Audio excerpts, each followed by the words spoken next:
Hi everybody, I'm here at the 21st Shanghai Automotive Industry Exhibition, also known as Auto Shanghai 2025. This is the 40th anniversary of the Shanghai Auto Show, and this is probably my 12th or 13th time attending the show. Second time since 2023 when everybody came back. And this is going to be my quick summary of what I saw. I've spent 4 days walking the show this year, including the first 2 press days, attending various press events, running around to interviews, talking to the CEOs. And then the last couple of days, I spent my time putting my consumer hat on, just trying to get a feel of the cars themselves, the activities, marketing activities, branding, what the salespeople are doing, what the potential consumers are talking about.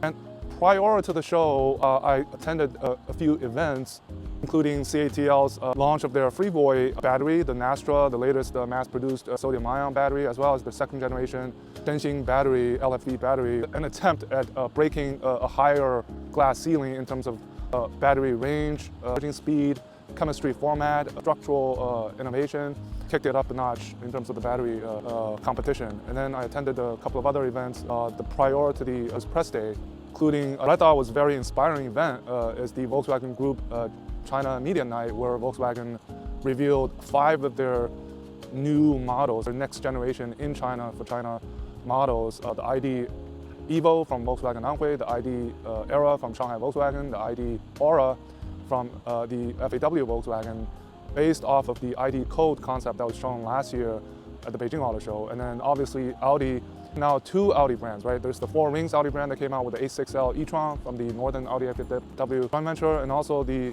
4-letter AUDI Audi brand came out with a production car of the E5 Sportback. And I had a chance to talk to Oliver Blume, the CEO of Volkswagen Group, and he was kind of saying, you know, now we finally caught up with the appearance, the reveal of these new in China for China models, where I think he thinks these models can be at the same starting line as the Chinese smart EV startups with the Chinese brands. What I saw from Volkswagen Group was shock in 2023 at the previous Shanghai Auto Show turned into action. And this year was kind of the counterattack that was shown by Volkswagen Group with latest in China for China models. And I think the big question mark is whether these models will do well on the market when the production versions come out next year. I think so. The test is really next year, whereas this year I think the market share, you know, hasn't bottomed out yet for the foreign automakers, but it was a huge bet. I think that shock turned into action in 2023 when Volkswagen Group announced an investment into XPeng. They announced the joint venture with Horizon Robotics in coming out with the AI ADAS that was announced this year that will go into one of the first vehicles of these upcoming China for China products. And then I think after the 4 days of show, I think one big narrative is all of the foreign brands that were here, foreign automakers. There's only a handful, right? There's Volkswagen Group, there's the Mercedes-Benz, there's the BMW Group, the Japanese, Toyota, Nissan, Honda, Mazda maybe, and then the Americans, Buick, Cadillac. I think there was one common theme for all of these foreign automakers is the appearance of the China tech inside in their vehicles. Okay, so one great example is LiDARs are starting to become more commonplace in these models, right? Examples, Buick's, Cadillac is putting on LiDARs, and these are more often than not supplied by either RoboSense or Hesai. Also, another company which I thought was the hottest company right now in the Chinese smart EV space is Momenta, which is the local Chinese ADAS startup. Now they just announced quite a few of these collaboration announcements at the auto show, including Honda, Buick, Nissan, right? Nissan just launched the N7, which has the higher versions of the model has the Momenta inside, the advanced ADAS functions. And then quite a few others, Motor and GM vehicles, which invested into Momenta. And then I think what Momenta announced something was really interesting is prior to 2023, there was only one model equipped with Momenta inside, and that was, I think that was the IM model. And this year, there'll be over 130 models, if I remember correctly. Just 2 years, how things have changed. Now, the other highlight I think was important to see was Horizon Robotics announced several updated collaborative projects with the foreign tier ones. So Bosch, Conti, Denso also announced a collaboration with some other Chinese OEMs. And we're seeing these solutions go into not only the Chinese brand vehicles, but also the foreign brand vehicles. Right, Volkswagen, for example, Volkswagen just announced a collaboration with RoboSense, putting on their LiDAR into their next generation ID Era extended range vehicle that's launching next year. And if we look at speaking of foreign tier ones, I spoke to several of their senior executive management, including Forvia, Conti, Bosch. I think what we're clearly seeing is the foreign tier ones are becoming more Chinese in the sense that everything that they revealed and debuted more often likely are 100% developed by the local team and addressing the needs of the Chinese OEMs, since their share of business in the Chinese domestic market from the Chinese automakers are increasing to 60%, possibly 70%, just as the Chinese automakers' share in the domestic market is increasing to probably about 70% this year, with the rest coming from the foreign automakers. So I think the tier ones are doubling down in the Chinese market with their in China for China solutions, and they're iterating quickly. And what I found, these solutions that are interesting is that even the solutions that were announced a year ago at the Beijing Auto Show, some of them are done. The OEMs are selecting different solutions that are announced this year. So I think this shows you how quickly the market changes in terms of requirements, speed, who you're working with. And what happens then is that some of the investment that go into these partnerships become obsolete. I think that really shows the competitive nature of the Chinese market. And then the other thing was about the Chinese brands, that who did not exhibit was as important as who did exhibit. So, and who did not come to the show was as important as who did not come to the show. And one great example is Xiaomi CEO Lei Jun wasn't here for reasons everybody knows now, that they had this accident that caused the industry to tone down this kind of marketing on the smart driving. Now everybody's paying attention and using smart assisted driving in their marketing jargon. So I think there was less commotion, there was less traffic, and where these CEOs, entourage, like Lei Jun was visiting different booths last year. There were also that this year, but less. So I think it was great that this year's Shanghai Auto Show returned to being an international auto show. And when I say international, I'll tell you, I saw many more foreign faces compared to last year and compared to Shanghai, because these Chinese brands, the Cherries, Great Walls, Changlans, they invited thousands and thousands of their foreign dealerships, partners, investment, media. I think Cherry invited 5,000 international their partners to the event.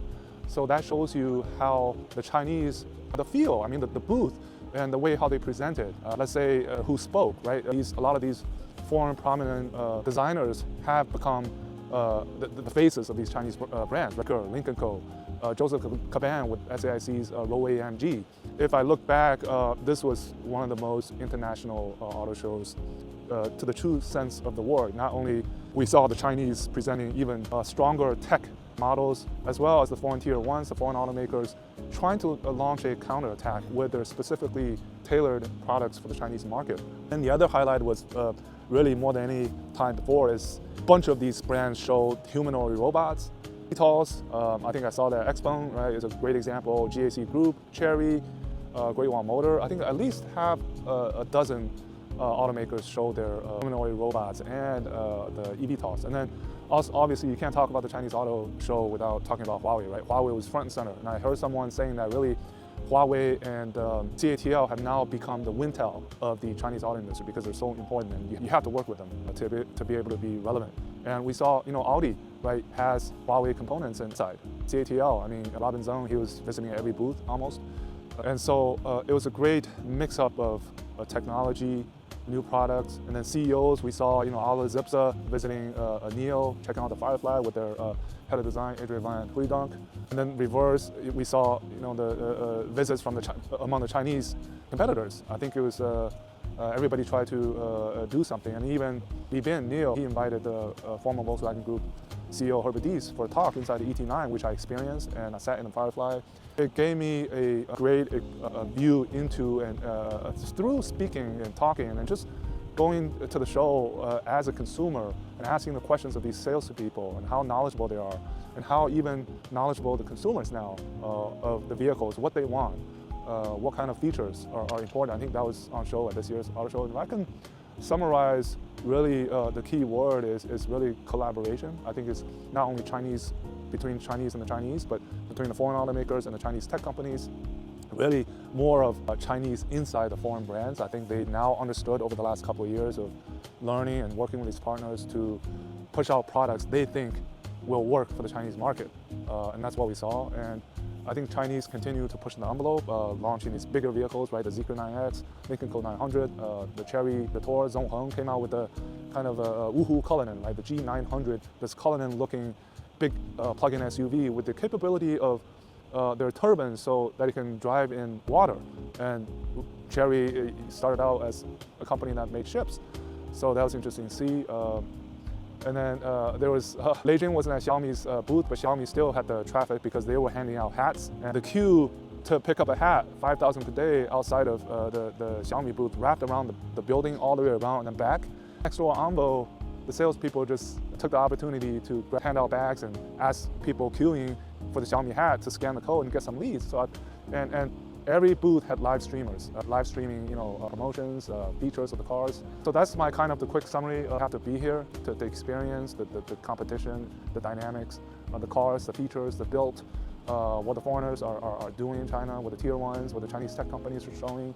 I'm looking forward to the next Shanghai Auto Show in 2 years, and we'll see who still survives. And we saw, the ones that did not come for different reasons. Hyundai Kia wasn't here, but I think Hyundai is launching a new strategy. Some of the French and British brands weren't here.